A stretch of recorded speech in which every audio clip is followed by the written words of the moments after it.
Hi, my name is Shannon Albright, and I have a company called Miss Shannon Sewing, and I teach sewing to children here in Los Angeles. I recently traveled to Selma, Alabama, and taught a sewing class at the school where I learned how to read and write.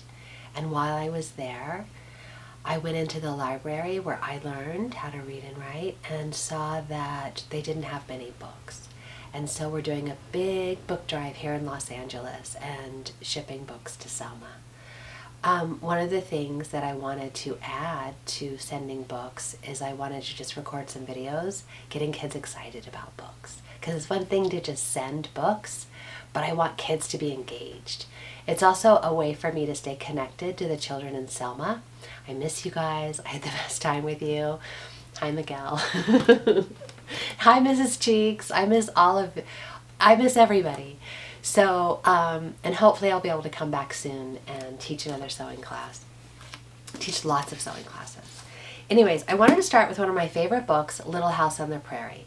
And before I start, 3 years ago, I was in Tucson and I met a First Nation Navajo man named Larry Redhouse.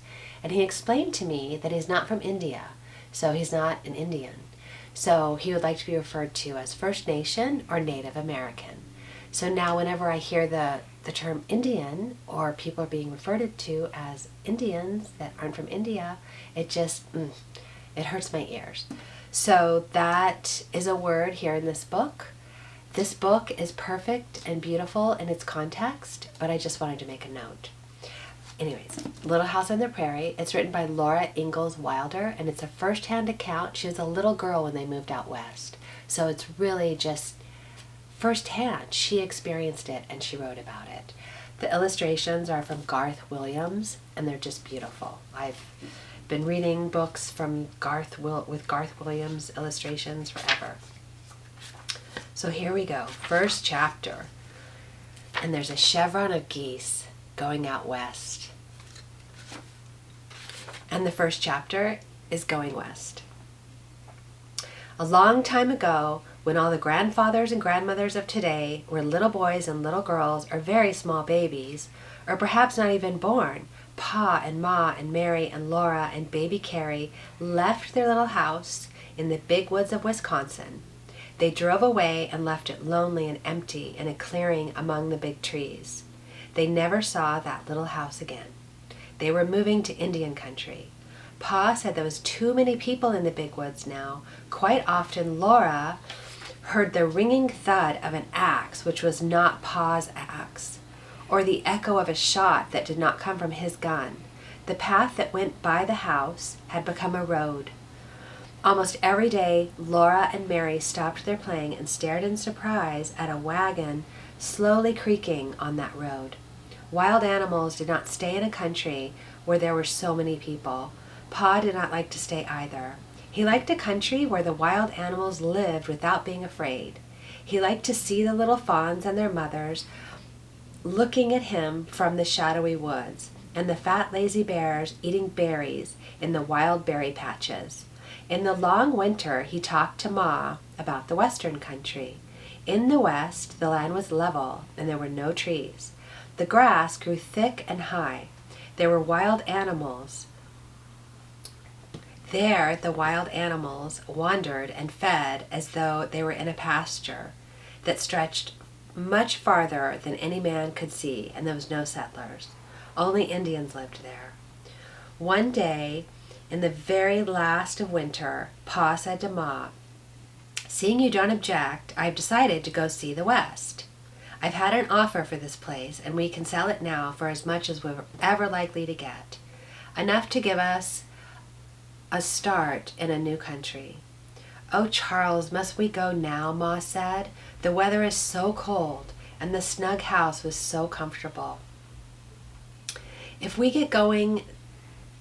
Apparently I'm not very good at reading out loud. Let's try this again. Excuse me. "If we are going this year, we must go now," said Pa. "We can't get across the Mississippi after the ice breaks." So Pa sold the little house. He sold the cow and the calf. He made hickory bows and fastened them upright to the wagon box. Ma helped him stretch the white canvas over them. In the thin dark before morning, Ma gently shook Mary and Laura until they got up. In firelight and candlelight, she washed and combed them and dressed them warmly. Over their long flannel underwear, she put wool petticoats and wool dresses and long wool stockings. She put their coats on them, and their rabbit skin hoods, and their red yarn mittens. Everything from the little house was in the wagon, except the beds and tables and chairs. They did not need to take those, because Pa could always make new ones. There was thin snow on the ground. The air was still and cold and dark.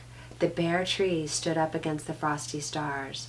But in the east, the sky was pale, and through the gray woods came lanterns with wagons and horses, bringing Grandpa and Grandma and aunts and uncles and cousins. Here's a photo of the wagon with everyone gathered. Pa and Laura clung tight to their rag dolls and did not say anything. The cousins stood around and looked at them.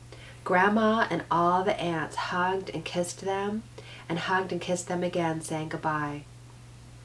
Pa hung his gun to the wagon bows inside the canvas top, where he could reach it quickly from under the seat.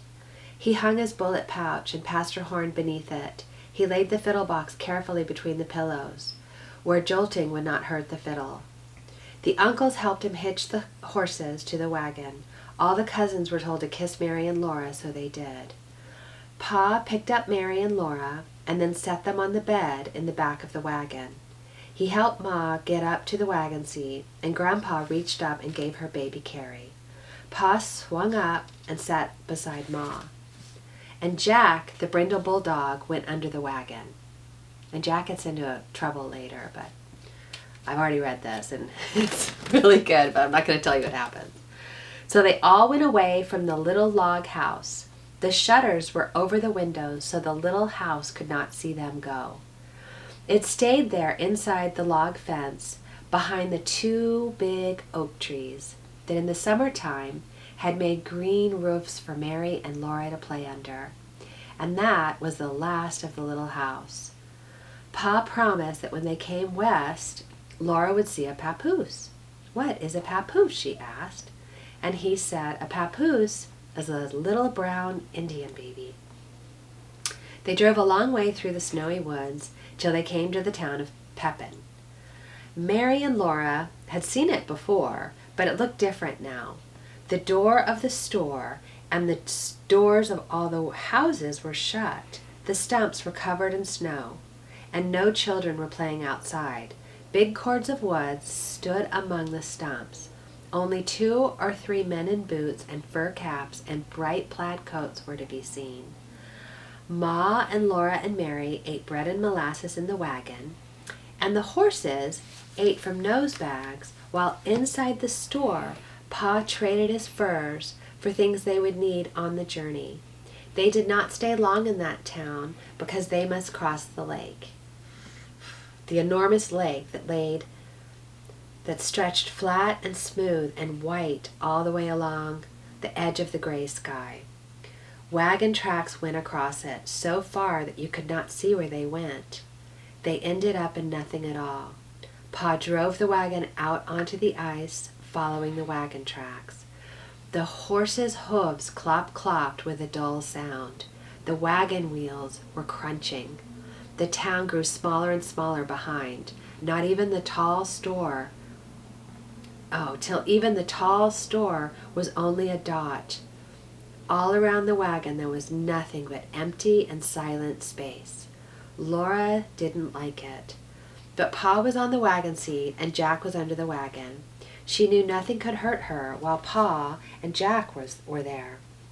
At last the wagon was pulling up on a slope of earth again, and again there were trees. There was a little log house, too, among the trees, so Laura felt better. Nobody lived in the little house. It was strange to camp in. And here's a photo of the wagon with the 2 horses and the little log house. It was a tiny house and strange, with a big fireplace and rough bunks against all of the walls, but it was warm when Pa had built a fire in the fireplace.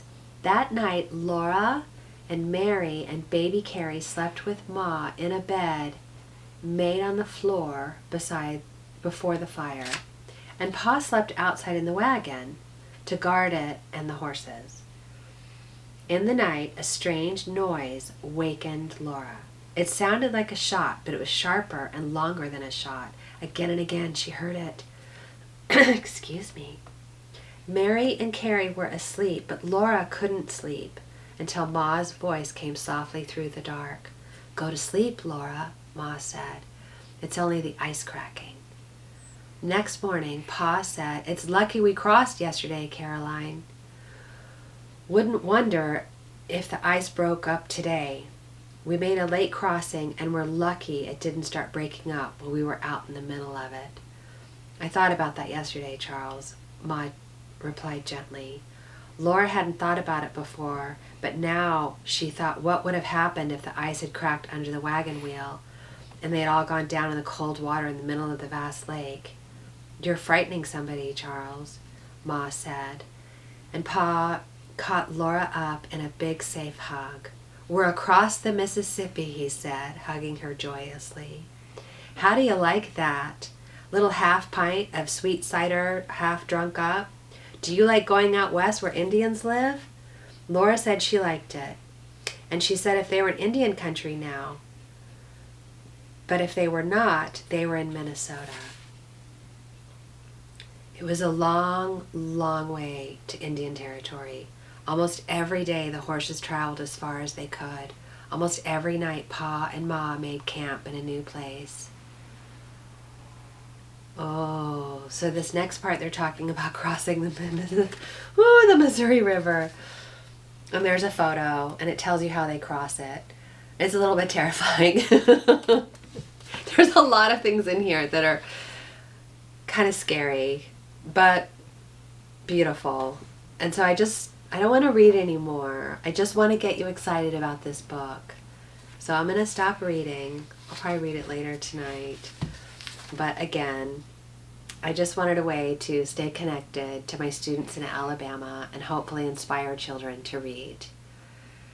Thank you.